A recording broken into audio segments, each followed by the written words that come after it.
स्थिर बुद्धीचं लक्षण आहे ते. आम्ही कीर्तनात बसलो तरी 2 तासात आसनांचे बरेच प्रकार होतात करून, पण स्थिर आसन ज्याचंच असू शकतं ज्याची बुद्धी स्थिर आहे. तुम्ही आम्ही खेळीमेळी गदारोळी आनंदे हे सगळ्यांनी मिळून करायचं काम आहे. ही सेवा सगळ्यांनी मिळून व्हावी, म्हणून एकट्याचं नाही. कीर्तन हे एकट्याने होऊच शकत नाही.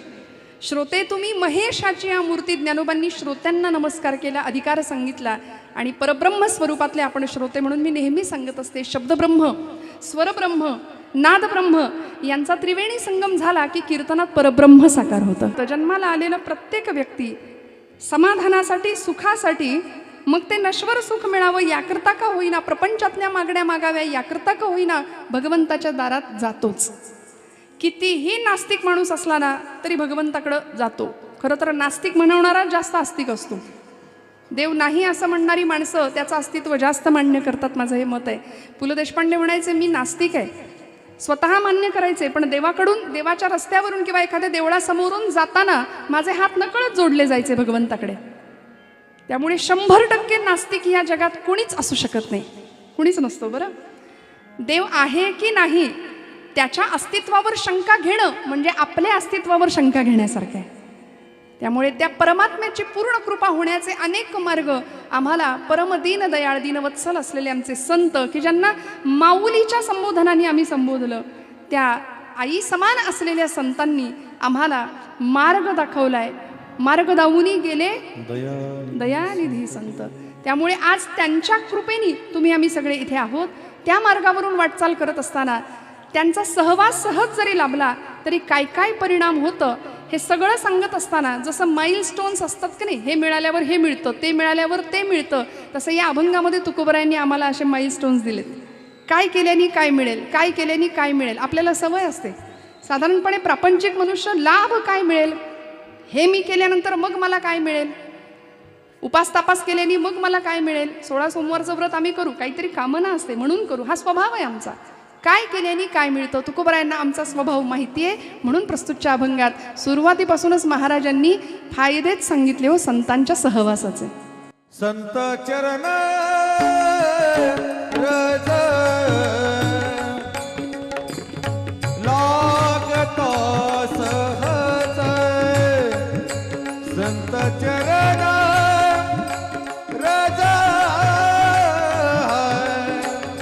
लागता सहज, संत चरण रज लागता सहज. क्या बात है. संत चरण रज लागता सहज. संत चरण रज लागता सहज, संत चरण रज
लागता सहज.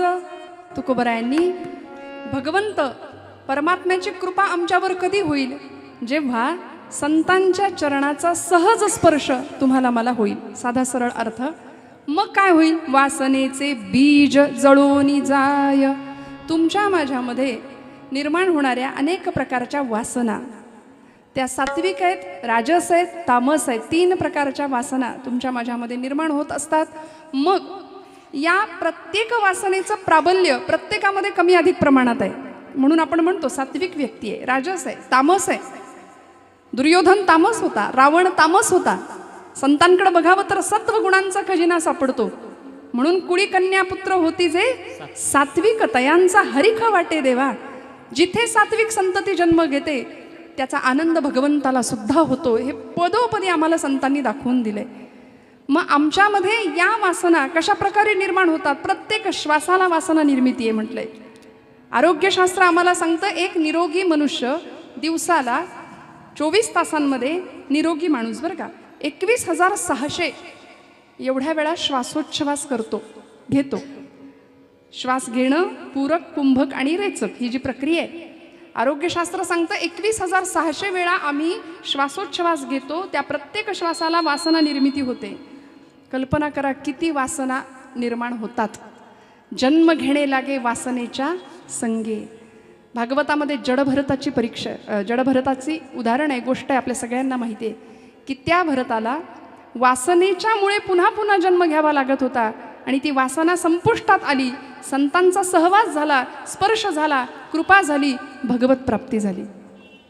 तुमच्या माझ्यातलं वासनेचं बीज संपूर्णपणे नष्ट व्हावं, संतांची परिपूर्णपणे कृपा तुमच्या माझ्यावर व्हावी, याकरता तुकोबराय सांगतात संत चरण रज लागता सहज वासनेचे बीज जळून जाय. मग आता प्रश्न असा आहे की ज्या संतांच्या चरणाजवळ आम्हाला जायचंय, रज या शब्दाचा अर्थ आहे धूळ. ती धूळ मस्तकाला लावून घ्यायची, असे संत आत्ता समाजात आहेत का? आहेत का? काय म्हणणं आहे तुमचं? बोला. आहेत? समाजामध्ये संत सात्विक वृत्तीची साधू सज्जन मंडळी आहेत का? माझं म्हणणं आहे भगव्या कपड्यातलाच, फक्त रुद्राक्षांच्या माळा परिधान केलेला, भस्माचे पट्टे अंगावर ओढलेलाच फक्त साधू नसतो. देवते संत निमित्त त्या प्रतिमा. संतांनी आम्हाला सांगून दिलं, भगवंतांनी प्रत्येक कुळामध्ये, प्रत्येक जातीमध्ये संत रूपाने स्वतः परमेश्वर अवतीर्ण झाले ना. ब्रह्ममूर्ती संत जगी अवतरले. प्रत्येक कुळामध्ये, प्रत्येक जातीमध्ये संतांनी अवतार घेतला तुमचा माझ्यासाठी, तुम्हाला मला पावन करायला, तुमच्या माझ्या सगळ्या प्रश्नांची उत्तरं द्यायला. आमचं भाग्य इतकं मोठं आहे. आम्ही डॉक्टरकडे जातो, डॉक्टरवर पूर्ण विश्वास ठेवतो की नाही? जरा कुठे काही दुखणं आलं, औषधाचं प्रिस्क्रिप्शन मिळतं, काही अक्षर आम्हाला कळत नाही त्याच्यावरचं, मला तरी नाही, तुम्हाला कळत असेल तर बघा. पण मेडिकलमध्ये आपण जातो, ती औषधं आणतो आणि छान हळदी कुंकू वाहून देवापुढं ठेवतो, बरोबर ना? काय करतो? ती औषधं घेतो. जे काही 4 दिवसाचा 5 दिवसाचा कोर्स असेल तो पूर्ण करतो. मग डॉक्टरवर आम्ही विश्वास ठेवतो. एखादा शास्त्रज्ञ आम्हाला सांगतो अमुक अमुक शोध असा असा मी लावला. एखादा अंतराळवीर आम्हाला सांगतो की अमुक ठिकाणी चंद्रावर अमुक आहे, मंगळावर अमुक पाणी सापडले, अमुक जमीन आहे, अशी जमीन आहे, असा खड्डा आहे. आम्ही विश्वास ठेवतो. एखाद्याने जर आम्हाला सांगितलं हे विष आहे बरं का, हे विष प्यायलं तर माणूस मरतो, असं जर एखाद्याने आम्हाला सांगितलं, आम्ही म्हणतो बघू बरं 2 थेंब, मी कुठं पिऊन बघितलंय माणूस मरतो की नाही, असं म्हणतो का आपण? विश्वास ठेवतो. मग विषावर विश्वास ठेवतो, डॉक्टरवर विश्वास ठेवतो, एखाद्या अंतराळवीरावर, शास्त्रज्ञावर विश्वास ठेवतो. मग आत्मसाक्षात्कारी संत अंतर्बाह्य कळवळून आमच्या समाज स्वास्थ्याचं संजीवन मिळावं यासाठी धडपड करतायत. मृदुसबाह्य नवनीत तैसे सज्जनांचे चित्त. कसं ओळखायचंय? तुकोबरायांनी क्रायटेरिया दिला. ज्यांच्या चरणाजवळ जावं, ज्यांच्या चरणांची धूळ मस्तकाला लावावीत, अशी सज्जन मंडळी आहेत का? जे का रंजले गांजले त्यासी म्हणे जो आपुले, तोची साधू ओळखावा, देव तेथेची जाणावा. किती सोपं सांगितलं. याहून सोपं काय सांगायचं? प्रत्येकाला आपलं म्हणण्याची वृत्ती आज समाजामध्ये दिसत नाही, आणि ज्याच्याकडे आहे तो संत खुशाल ओळखावा, तो सज्जन आहे, तो साधू आहे. ज्यांनी म्हणजे षडविकार धुतलेत तो साधू, ज्यांनी धुतलेत तो साधू आहे. मग अशा संतांच्या चरणाजवळ आम्ही जावं. आणि मी पुन्हा पुन्हा सांगते की आपलं भाग्य इतकं आहे की या महाराष्ट्रामध्ये ज्ञानोबा तुकोबांसारखे संत आम्हाला लाभले. बहिणाबाईंनी संत परंपरेची विकास यात्रा आम्हाला सांगितली आहे. संत कृपा झाली इमारत फळा आली, ज्ञानदेवे रचिला पाया, उभारिले देवालया. माऊलींनी रचलेल्या या इमारतीवरती, पाया रचलेल्या इमारतीवरती संतांनी हळूहळू हळूहळू आपलं बांधकाम केलं. असा सुंदर नामाचा प्रसार, भक्तीचा प्रचार केला की तुकोबारायांनी पुढच्या काळामध्ये त्या धर्ममंदिरावरती कळस चढवला आणि संतांचे मुकुटमणी म्हणून शिरोधार्य झाले तुकोबाराय. ज्ञानोबांपासून नामदेव, नामदेवांपासून नाथबाबा, नाथांपासून तुकोबाराय, तुकोबारायांपासून समर्थ रामदास स्वामी आणि अलीकडच्या काळातले अनेक संत, प्रत्येकाने आईच्या कळवळ्याने फक्त आणि फक्त तुमचं माझं कल्याणच चिंतन केलं. म्हणून संतांना आपण लोण्याची उपमा देतो का? कारण लोण्याला ताप दिला तर ते लोणी वितळतं. संतांचं हृदय दुसऱ्याच्या हृदयाने, त्या हृदयाला होणाऱ्या तापाने वितळतं, म्हणून ते श्रेष्ठ आहेत. आज तुम्हाला मला इतरांना होणाऱ्या त्रासाचा त्रास होतो का हो? आम्हाला वाटतं बरं झालं सरकारने मोहीम काढली होती, पाणी अडवा, आपण जागे आहेत ना, पाणी जिरवा. पण आम्ही थोडा बदल केला. आम्ही म्हणलो याची अडवा त्याची जिरवा. का हो? जरा कुठे बरं झालं आमच्या शेजाऱ्यांचं, जगाचं, तर आम्हाला काहीतरी त्रास होतो. ही मानवी प्रवृत्ती. एक जण गेला ना डॉक्टरांकडे, म्हणाला डॉक्टर खूप पोट दुखतंय. डॉक्टर म्हणले नेमकं कधीपासून दुखतंय? काही कल्पना, काही कुपथ्य झालंय का, खाण्यात काही आलंय का? नाही म्हणाले, आठवत नाही, पण शेजारी स्लॅब पडलाय तेव्हापासून जास्त दुखतंय म्हणाले. किसी ने कहा है लोग अपने दुखों से उतना सुखी नहीं है जितना कि दूसरों के दुखों को देखकर सुखी है. अपने दुखों से उतना दुखी नहीं है जितना कि दूसरों के सुखों को देखकर दुखी है. मला सांगा, आमचं दुःख आमच्या पाचवीलाच पुजलंय, पण इतरांचं दुःख बघून आम्हाला सुख व्हावं की दुःख व्हावं? म्हणून माझे ज्ञानोबा माऊली का श्रेष्ठ? का त्यांची चरणधूळ मस्तकाला लावायची? आज आम्ही आळंदीला गेलो तर माझी माऊली म्हणून कडकडून मिठी मारतो. ज्ञानोबांचं इतकं दिव्य चरित्र सांगणं हे माझ्या तरी बुद्धीला, यथा शक्तीला आणि मतीला न झेपणार आहे. इतकं ते सुंदर अलौकिक चरित्र आहे की ज्यांनी अखंड प्रकारे भगवंताला आळवलं. सगळ्या जगाचं दुःख ज्यांच्या हृदयामध्ये विश्वाचे आर्त माझ्या मनी प्रकाशाले, अवघेची झाले देहब्रह्म, या न्यायाने फक्त जगाचं दुःखच माऊलीच्या अंतःकरणाने, स्वतःच्या अंतःकरणात सामावलं. खळांची सुद्धा व्यंकटी सांडू दे, हे मागणं भगवात्माकडं, विश्वात्मक भगवंताकडं मागितलं. जगाच्या पाठीवर इतकं उदात्त मागणं मागणारा कुणीच नाही. मागणारा तेवढ्या ताकदीचा आहे, देणारा सुद्धा तेवढ्याच ताकदीचा होता. इतकं सुंदर देखणं मागणं तुम्हाला मला नाही जमलं मागायला, नाही जमत. ज्ञानोबांनी ते मागितलं. संत हृदय साक्षात महाविष्णूंचा अवतार, कैवल्य साम्राज्य चक्रवर्ती, कैवल्याचे धनी, योगी यांचा राणा. 12व्या शतकामध्ये समाजाने केलेल्या निंदेचं सगळं विष पचवलं होतं ज्ञानराजांनी, पण चूळ भरली ती अमृताची. जगाला अमृताची संजीवनी दिली. ये मराठीची ये नगरी, ब्रह्मविद्येचा सुकाळू करी, ज्ञानोबा सांगतात.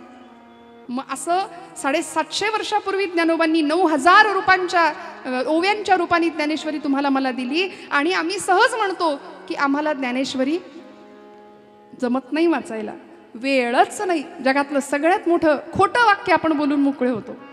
खरं सांगा, सगळ्यात खोटं वाक्य आहे की नाही, मला वेळ नाही. कीर्तनाला चला, नाही हो, वेळच नाही, जमलंच नाही. खरं सांगू का, इथे कीर्तन, नामस्मरण, भजन हे भाग्यात असावं तर घडतं. अभंगाचं शेवटचं चरणाकडे आपल्याला जायचंय. तुका म्हणे सुलभ साधन गोमटे, परी उपतिष्ठे पूर्व पुण्य.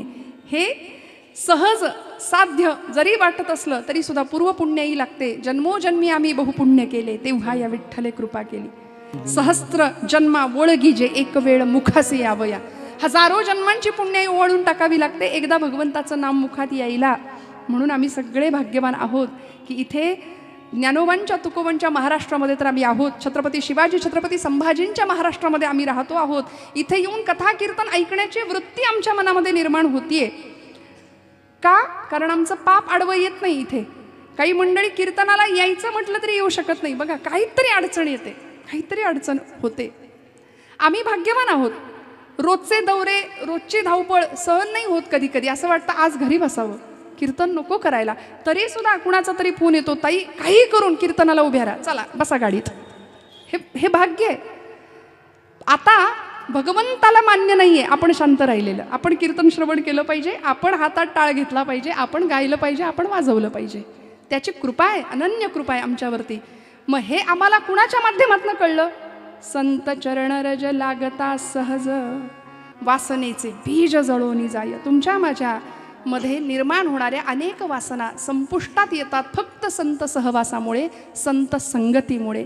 संतांच्या चरणाचा नव्हे, तिथे आ हा एक शब्द अनुस्यूत आहे. संत आचरण, संतांच्या आचरणाचा संग आम्हाला मिळावा. परिणाम काय आहे संतांचं आचरण? सगळं शिकवलंय बरं का, कुठेही जायची गरज नाही. मी परवा सुद्धा एक वाक्य बोलून गेले. संत या जगामध्ये आज बघा तुम्ही, तरुणाई, विशिष्ट वयातली प्रौढ मंडळी, महिला वर्ग, लहान मुली सगळे टेन्शनमध्ये आहेत, फ्रस्ट्रेशनमध्ये आहेत, नैराश्य आहे, ताणतणाव आहे. मग या सगळ्यामध्ये आम्हाला कुठेतरी काउन्सिलिंग हे नवीन एक क्षेत्र आज निर्माण झाले की तिथे जावं. आम्हाला सल्ला मिळतो की काउन्सिलरकडे जा. मी म्हणते संतांइतका काउन्सिलरच नाही आहे जगामध्ये. तुमच्या माझ्या सगळ्या प्रश्नांची उत्तरं तिथं आहेत, गाथेमध्ये, ज्ञानेश्वरीमध्ये आहेत. आपण म्हणतो आम्हाला ज्ञानेश्वरी कळतच नाही. याचं कारण आम्ही लेकरू होऊन माईकडे जात नाही. साधा सोपा प्रश्न विचारते, लेकराची भाषा आईला कळत नाही, असं कधी होतं का हो? होतं असं? कधीच नाही. जन्माला आलेलं तान्हं लेकरू मांडीवर आईने घेतलं की त्याला भूकेच्या, तहानेच्या सगळ्या वेदना होतात. त्या वेदनांच्या संवेदना आईला पोहोचतात. अचूक उपचार आई करते. मग ज्ञानोबांना जर आम्ही विश्वमाऊली म्हटलंय तर आम्ही लेकरू होऊन माऊलींकडे का जात नाही, हा माझा प्रश्न आहे. आम्ही लेकरू होऊया, ज्ञानोबांकडे जाऊया, त्यांच्या चरणांची धूळ मस्तकाला लावूया. बस ज्ञानेश्वरी पूर्ण कृपा तुमच्या माझ्यावर केल्याशिवाय राहणार नाही. सगळ्या वासनांचं बीज जळून जाईल, सगळ्या वासना नष्ट होतील. संत चरण रज लागता सहज वासनेचे बीज. तुकोबराय ठामपणे का सांगता तो? यामागे अनुभव आहे. सोहिरोबानाथ अंबी यांचा अभंग आहे, अनुभवा वीण मान हलवू नको रे. हरिभजना वीण काळ घालवू नको रे. हरिभजना वीण काळ घालवू नको रे. हरिभजना वीण हलवू नको रे. हरिभजना वीण काळ हलवू नको रे. संत संगतीने समज, संत संगतीने समज, ध्यानी आणूनी पुरते उमज, आणूनी मनी पुरते उमज. अनुभवा वीण मान, अनुभवा वीण मान हलवू नको रे. हरिभजना वीण काळ घालवू नको रे. हरिभजना वीण काळ घालवू नको रे. हरिभजना वीण काळ घालवू नको रे. संत संगतीने समज, आणूनी मनी पुरते उमज. अनुभवा वीण मान हलवू नको रे. म्हणून आधी केले मग सांगितले, ही संतांची धारणा होती. तुकोबराय ठामपणे आम्हाला अनुभव आल्यानंतर सांगतात की माझ्यावर विश्वास ठेवा. संतांचा सहज स्पर्श तुमच्या माझ्या जीवनाला होऊ द्या. संतांच्या स्पर्शामुळे, त्या आचरणामुळे सगळ्या प्रश्नांची उत्तरं तर मिळतीलच, पण तुमच्या माझ्यातल्या सगळ्या कुवासना नष्ट होतील, हे खात्रीशीर तुकोबराय सांगतात. आणि एकदा का वाईट वासनांचा नाश झाला की हृदयामध्ये होतं काय? अभंगाचं दुसरं चरण. मग राम नामे उपजे आवडी. मग राम नामे उपजे आवडी. मग राम नामे उपजे आवडी. मग राम नामे उपजे आवडी. मग राम नामे उपजे आवडी. मग राम नामे उपजे आवडी. मग राम नामे उपजे आवडी. मग राम नामे उपजे आवडी. सुख घडो घडी वाढू लागे. सुख घडो घडी वाढू लागे. मग राम नामे उपजे आवडी. मग राम नामे उपजे आवडी.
राम नामी उपजे आवडी सुख घडोघडी वाढो लागे. मग काय होतं? अभंगाच्या दुसऱ्या चरणात तुकोबराय सांगतायत, एकदा का संतांचा सहवास झाला, जया दर्शने स्पर्शने पुण्य जोडे, जया भाषणे नष्ट संदेह मोडे. सगळे संदेह विरतात, सगळे संशय मिटतात. गोपालकृष्ण सांगतात, संशयात्मा विनश्यती. संशयी माणूस स्वतःही सुखी होत नाही आणि जगालाही सुख लागू देत नाही. म्हणून विश्वास ठेवावा संतांची पायी, हा माझा विश्वास सर्व भावे दास झालो त्यांचा. परिपूर्णतेने विश्वास ठेवावा अशा पायांवर. परिणाम काय होतो? मग रामनामी उपजे आवडी. तुकोबरायांचं इष्ट आराध्य दैवत पंढरीश पांडुरंग आहे, तरी सुद्धा रामरायाबद्दलचं नाम किंवा त्याच्याविषयीची गोडी तुमच्या माझ्या हृदयामध्ये वाढीच लागते असं तुकोबराय म्हणतात. याचं कारण राम हा इथला बीज मंत्र आहे. बरं, आमचा बीज मंत्र आहे. लोकांना वाटतं राम गेल्यावर म्हणतात फक्त. आपण काय म्हणतो? माणूस गेल्यानंतर राम राहिला नाही, राम गेला. मग तो राम तुमच्या माझ्या हृदयात आहे हे आम्हाला मान्य आहे. या हृदयामध्ये मी रामू असता सर्व सुखांचा आरामू, परिभ्रांतासी कामू विषयावरी. या हृदयामध्ये मी रामू. माऊली आम्हाला प्रश्न विचारते, कशाला भ्रांत चित्त होता, कशाला विषयांकडे चित्त नेता? मी आहे या हृदयामध्ये मी रामू. ॲड्रेस सांगितलाय, भगवंत इथं आहे. साठविला हरी जी हृदय मंदिरी, त्यांची सरली येर झार झाला सफल व्यापार. मग त्या रामनामाबद्दलचं प्रेम वाढायला लागतं आपोआप. तुकोबरायांचं म्हणणं आहे. आम्हाला वाटतं राम फक्त रामनाम सत्य आहे तेव्हाच म्हणतात की काय, पण खरं सांगू, आता नाही म्हणलो तर तेव्हा लवकर म्हणावं लागेल हे निश्चित आहे. अंतःकरणातली हृदयातली आत्मशक्ती म्हणजे राम आहे. मर्यादेचा मूर्तिमंत आदर्श म्हणजे राम आहे. मर्यादा पुरुषोत्तम प्रभू रामचंद्रांचं जीवन प्रत्येकाने समोर ठेवावं. यासाठी तुकोबराय आज आम्हाला अभंगात मग रामनामीच सांगतात. का बरं? मंगलमूर्तींचं अधिष्ठान समोर आहे. अयोध्येमध्ये प्रभू राम विराजमान आहेत. आम्ही भाग्यवान आहोत. याची देही याची डोळा या सुवर्णाक्षरांनी लिहून ठेवावे अशा इतिहासाचे आम्ही साक्षीदार आहोत. आम्ही पुढच्या पिढीला सांगू शकतो, राम मंदिराचा सोहळा आम्ही पाहिला. अयोध्येला नाही जमलं जायला, पण इथे पाहिला, लाईव्ह प्रक्षेपण पाहिलं. असं नेतृत्व आम्ही कुणातल्या पक्षाचे नाही बरं का, आधीच क्लिअर करते. हे बरं असतं आधी सांगितलेलं. आमचा एकच पक्ष आहे. पण सावरकर म्हणतात, जे जे उत्तम उदात्त उन्नत महन मधुर ते जे चांगलं आहे ते चांगलं आहे. रामराय रामप्रभू प्रतिष्ठित झालेत.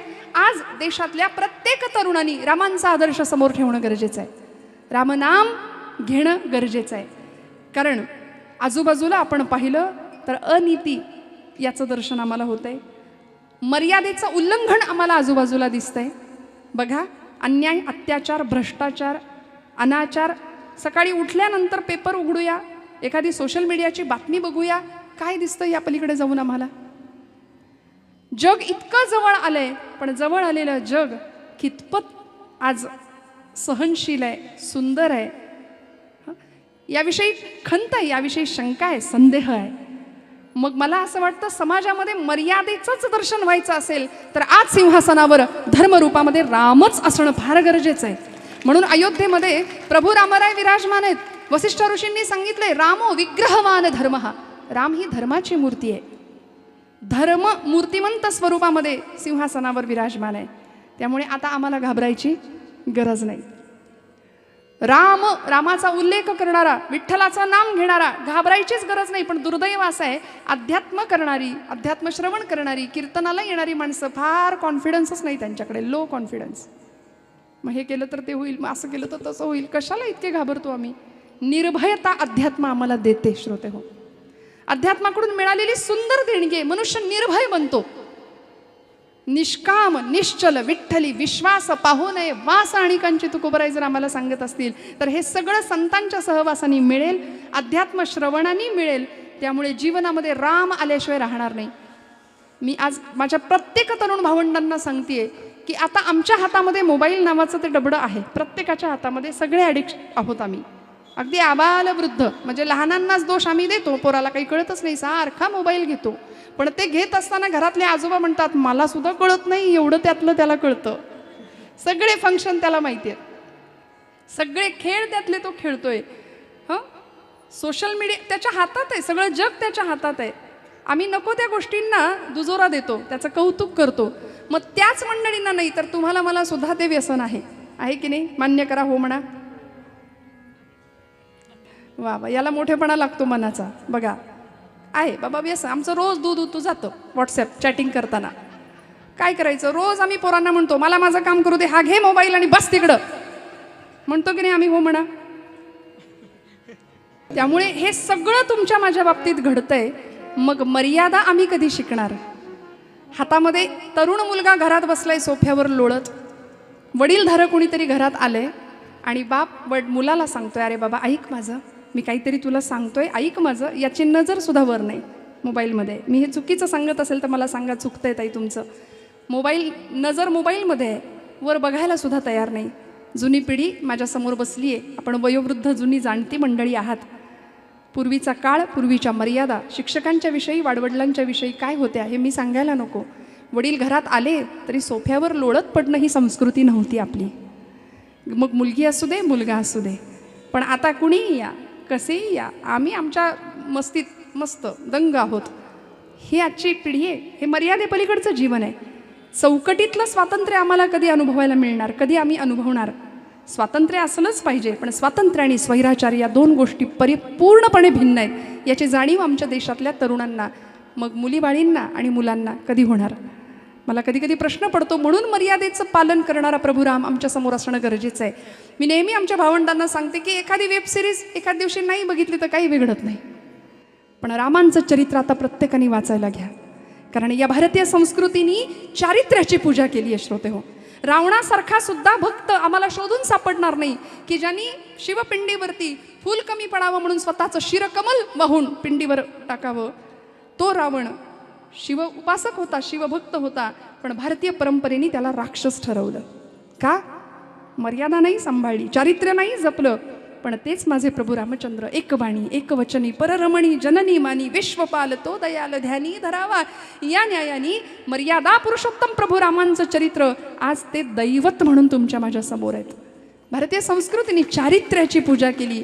या देशातल्या प्रत्येक तरुणांनी चारित्र्य जपावं. स्वामी विवेकानंदांनी तारुण्याचे 3 तकार आम्हाला याकरताच सांगितलेत: तेजस्विता, तपस्विता आणि तत्परता. हे ज्याच्याकडे आहे त्याला म्हणायचं तरुण. वयाचं बंधन नाही. आमच्या शिवचरित्रांच्या इतिहासामध्ये 75 वर्षाचे शेलार मामा सुद्धा म्हणायचे की अरे तान्या, म्या लढन उदय भाल्याशी, बाजूला होतो. गडाला पण सिंह गेला, गोष्ट आपण जाणता. मग 75 वर्षाचे शेलार मामा तरुण नव्हते का? मी म्हणते तरुणच, कारण तेजस्विता, तपस्विता आणि तत्परता हे 3 गुण त्यांच्याकडे होते. पण दुर्दैव आज आमचा असा आहे, संध्याकाळ झाली की आमचा तरुण धरून आणावा लागतोय. कुठेतरी गटरात पडलेले असतात महाराज, सरकार मान्य होत आहेत. मग स्वामीजींची जी मागणी होती भारताकडून की मला पोलादी स्नायूंचे बळकट संन्यासी पाहिजेत, असे मरतुगडे नकोत म्हणले मला. मन बळकट नाही, मेंदू विकसित नाही, मनगट बळकट नाही, कुणाच्या घेण्यात नाही, कुणाच्या देण्यात नाही, काही जगाशी घेणं देणं नाही. असे एककेंद्री आणि एककल्ली व्यक्तिमत्व मला नको आहेत म्हणाले. मला पोलादी स्नायूंचे बळकट संन्यासी पाहिजेत. निर्व्यसनी संन्याशांचा समूह स्वामीजींनी जमवला होता. आज आमचं व्यसन आणि फॅशन याच्यामध्ये सगळं जीवन बर्बाद होताना आजूबाजूला पाहतोय. याकरता जीवन उजळून निघावं, आत्मतेजाने प्रफुल्लित व्हावं, याकरता जर तुम्हाला मला कशाचा आधार घ्यावा लागेल तर ते निसंशय लिहून घ्या, फक्त आणि फक्त संत वाङ्मय. पर्यायच नाही, दुसरा पर्यायच नाही आहे. सगळ्या प्रश्नांची उत्तर वाङ्मयामध्ये आहेत संतांच्या. ज्ञानोबांनी सांगितली, तुकोबांनी सांगितली. आम्ही आमच्या जीवनामध्ये संघर्ष आहे म्हणून डोक्याला हात लावून बसतो. फार टेन्शन आहे, फार संघर्ष आहे. महाराजांच्या जीवनात सुद्धा संघर्ष होताच. रात्रंदिन आम्हा युद्धाचा प्रसंग, अंतर्बाह्य जग आणि मन, अखंड युद्धजन्य परिस्थिती आहे महाराज म्हणायचे. आहे की नाही तुमच्या माझ्या आयुष्यात? भले आम्ही ढाली तलवारी घेऊन लढत नाहीये, पण वैचारिक संघर्ष प्रत्येकाच्या जीवनात सुरू आहे. कुटुंबातला संघर्ष, मतभिन्नता प्रत्येकाच्या जीवनात सुरू आहे. सुनबाई आली की 4 दिवस पटतं, परत आहे की नाही 9 दिवस नव्याचे संपतात.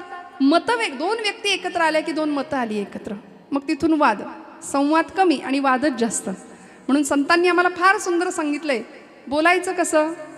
बोलू ऐसे बोल बोल बोलू ऐसे बोल बोलो ऐसे बोल बोल बोलो ऐसे बोल बोलू ऐसे बोले बोले बोलू ऐसे बोले जेणे बोले विठ्ठल डोले हो जेणे बोले विठ्ठल डोले जेणे बोले विठ्ठल डोले जेणे बोले विठ्ठल डोले प्रेम सर्वांगाचे आई प्रेम सर्वांगाचे आई ओ प्रेम सर्वांगाचे ठाई हो प्रेम सर्वांगाचे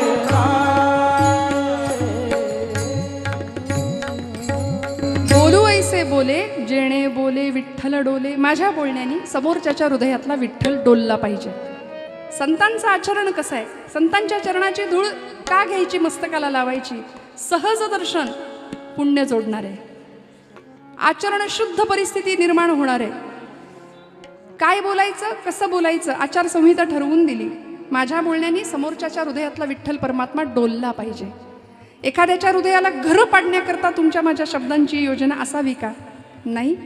मग शब्द संभल के बोलिये, शब्द के हात ना पाव. एक शब्द है औषधी, तो दुसरा शब्द है घाव. आयुष्यभर आम्ही दुसऱ्याच्या हृदयाला चरे पाडतो शब्दांनी. आणि श्रोते हो, शब्दांची जखम भयानक असते, ती भरून नाही निघत. शस्त्राचा वार भरून निघेल, जखम भरून निघेल, पण शब्दांनी केलेली जखम भरून नाही निघत. म्हणून माणसं दुखावली जातात. 25 वर्षापूर्वी लग्नामध्ये साडी हलकी दिली म्हणून केलेला अपमान 25 वर्ष आमच्या लक्षात राहतो की नाही? आता माझ्या पोराच्या लग्नात तिला बघ, ठेवतो की नाही आम्ही लक्षात? कृतीने माणूस दुखावतो, शब्दांनी माणूस दुखावतो. मग एखाद्याला दुखवण्याकरता आमची योजना नाही आहे. बरं, काय किती सिरियसली घ्यावं? दुसऱ्याची कृती, वृत्ती, विचार, बोलणं आम्ही आमच्यापर्यंत कितपर्यंत लागून घ्यावं हे तुमच्या माझ्या हातात आहे. श्रोते हो, तुमच्या माझ्या परवानगीशिवाय आपल्याला कुणीच सुखी किंवा दुःखी करू शकत नाही. वाक्य लक्षात ठेवूया. आपल्या इच्छेशिवाय आपल्याला कोणीच सुखी किंवा दुःखी करू शकत नाही. म्हणून जीवन विद्या मिशनचं, वामनराव पैंचं सगळ्यात मोठं वाक्य आहे, तूच आहेस तुझ्या जीवनाचा शिल्पकार. मग ही आमच्या जीवनाची शिल्पकृती घडवण्याचं पूर्णपणे सामर्थ्य संतांनी आम्हाला दिलं आहे. छत्रपतींनी तुकोबांच्या जवळ जावं, समर्थांच्या जवळ जावं. आता आम्ही इतके बुद्धीचे फाटे फोडतो की छत्रपतींचे गुरु कोण याच्यातच आमचं जीवन चाललंय वाद घालण्यात. असू दे ना, गेले समर्थांकडे, गेले तुकोबांकडे. भक्तीची शिकवण तुकोबांनी दिली, शक्तीची शिकवण समर्थांनी दिली. कशाला आम्ही आमच्या बुद्धी पाजळायचे, विनाकारण वाद घालत बसायचे समाजामध्ये? पण आपल्या उपाशी विठोबा असू दे किंवा पासोड्या विठोबाचं मंदिर असू दे, निवडुंगा विठोबाचं मंदिर असू दे, तुकोबारायांचं कीर्तन व्हायचं पुण्यामध्ये. आणि छत्रपती शिवप्रभू शककर्ता राजा होता, हिंदवी स्वराज्य संस्थापक राजा होते, पण तुकोबारायांच्या कीर्तनात जाऊन बसायचे. संत चरण रज लागता सहज. का? माहिती होतं, आईने पूर्णपणे संस्कार करूनच पाठवलं होतं की राजा, रामासारखं व्हायचं असेल, कृष्णासारखं व्हायचं असेल तर तुला श्रवण करावं लागेल. रामायण कथा, महाभारत कथा, हे या सगळ्याचे संस्कार पूर्वापासून होत होते. म्हणून तर शककर्ता राजा महाराष्ट्राला मिळू शकला छत्रपतींच्या रूपाने. श्रोते हो, म्हणून मिळू शकला. जिजाईंसारख्या 50 वर्षाच्या राजकारणाचा दीर्घ अनुभव असलेली एक खमकी स्त्री पाठीमागे उभी होती. आम्हाला असं वाटतं चमत्कार घडला की काय राजे आले म्हणजे. नाही, भवानी मातेने असा आशीर्वाद दिला, इकडून काहीतरी लाईट आला, ते टी व्हीमध्ये आपण बघतो, आणि झाले राजे प्रगट, असं झालंय? नाही. प्रचंड तडजोड आहे, प्रचंड कष्ट आहे, प्रचंड मेहनत आहे. रक्ताचं पाणी करून माझ्या जिजाऊ साहेबांनी राजांना घडवलंय. आज तुम्ही आम्ही आमच्या मुलांकडून फार अपेक्षा करतो, खूप अपेक्षा करतो. भरपूर मोठा हो, भरपूर शिक आणि भरपूर, बस संपलं तुझं जीवन ध्येय. या पलीकडे जाऊन माझ्या मातृभूमीसाठी काहीतरी कर. या भारत देशाचा सुजाण नागरिक हो.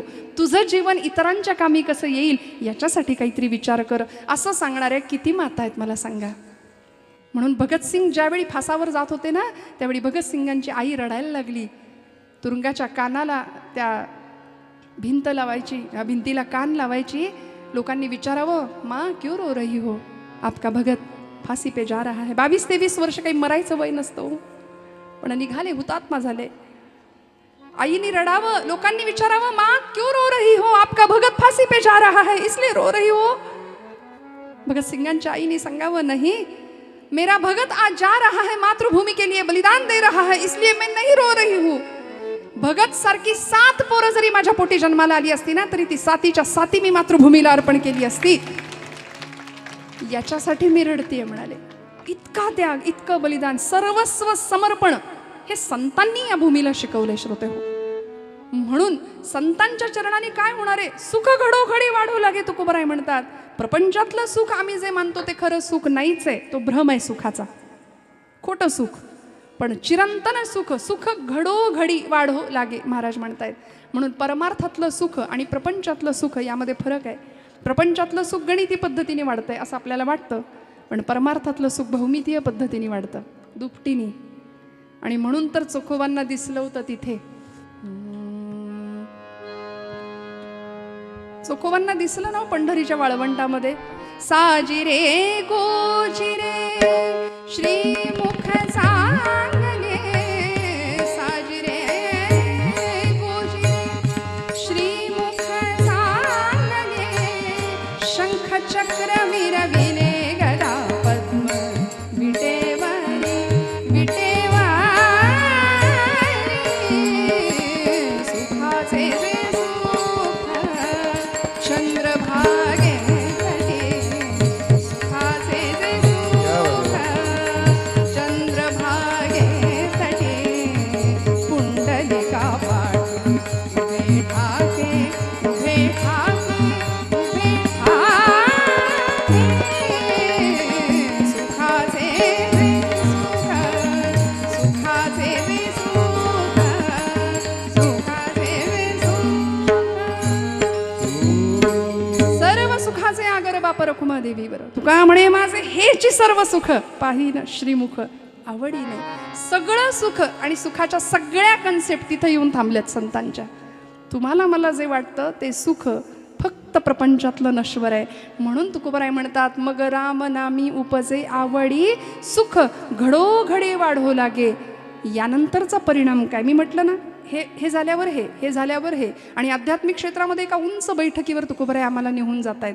काय होतं, अभंगाचं 3रं चरण. कंठी प्रेम दाटे नयनी नीर लोटे, कंठी प्रेम दाटे नयनी नीर लोटे, कंठी प्रेम दाटे नयनी नीर लोटे, कंठी प्रेम दाटे नयनी नीर लोटे, कंठी प्रेम दाटे नयनी नीर लोटे, कंठी प्रेम दाटे नयनी नीर लोटे, कंठी प्रेम दाटे नयनी नीर लोटे, कंठी प्रेम दाटे नयनी नीर लोटे. हृदय प्रगटे राम रूप, हृदय प्रगटे राम रूप, मग राम नामी उपजे आवडी, मग राम नामी उपजे आवडी. हृदय प्रगटे राम रूप, हृदय प्रगटे राम रूप, मग राम नामी उपजे आवडी, मग राम नामी उपजे आवडी. कंठी प्रेम दाटे. काय होणार आहे, संतांचा सहवास मिळाला, मग काय झालं, मग रामनामी उपजे आवडी, सुख घडोघडी वाढू लागे. मग काय झालं, कंठी प्रेम दाटे नयनी नीर लोटे. उगीच डोळ्यातून पाणी येत नाही बरं का, त्याच्याकरता हृदय थोडंसं संवेदनाशील असावं लागतं. परवा एकाने मला विचारलं, खरंच आळंदीमध्ये माऊली आहेत का? मला इतका राग आला होता. पण म्हटलं, तो म्हणाला, खरंच त्या दगडामध्ये माऊली आहेत का? म्हटलं आहेत, पण डोकं टेकवणारा दगड नसावा म्हणजे मिळवलं. दगडाच्या पाषाणाच्या हृदयाची माणसं आम्हाला माणसातला माणूस दिसे ना, दगडातला देव कुठून दिसणार? मग ही अवस्था परमार्थातली कधी आम्हाला प्राप्त होणार? मला सांगा, जातिवंत वारकऱ्याला विचारा, मैलोन मैल पायपीट करून पांडुरंग परमात्म्याचं मुखदर्शन जरी नुसतं झालं तरी घळघळ घळघळ डोळ्यातनं पाणी वाहतं की नाही? कंठी प्रेम दाटे, नयनी नीर, आपोआप आपोआप अष्टसात्विक भाव जागृती होते, डोळ्यातनं धारा वाहायला लागतात. 1.5-2 तासाच्या कीर्तनाचं हेच इप्सित आहे श्रोते हो. 1.5-2 तासाच्या कीर्तनामध्ये एखादा क्षण असा येतो की आम्ही सगळं विसरतो आणि हृदय गलबलून निघतं. तो क्षण मोक्षाचा आहे. माझी माऊली म्हणते, येथ मनाचा मारू न करता, इंद्रिया दुःख न देता, येथे मोक्ष असे आयता श्रवणाची. कुठेही मन मारायला नाही सांगितलं, कुठेही इंद्रियांना दुःख द्यायला नाही सांगितलं, जंगलात जायला नाही सांगितलं, तपश्चर्या करायला नाही. फक्त म्हणाले, कीर्तनात येऊन बसा, आयता मोक्ष आपल्याला मिळणार आहे. आयता मोक्ष कीर्तनामध्ये आम्हाला दिलाय. आणि हे सगळं ज्यांच्या कृपेने मिळालं, अशा आमच्या विश्ववंद्य माऊली ज्ञान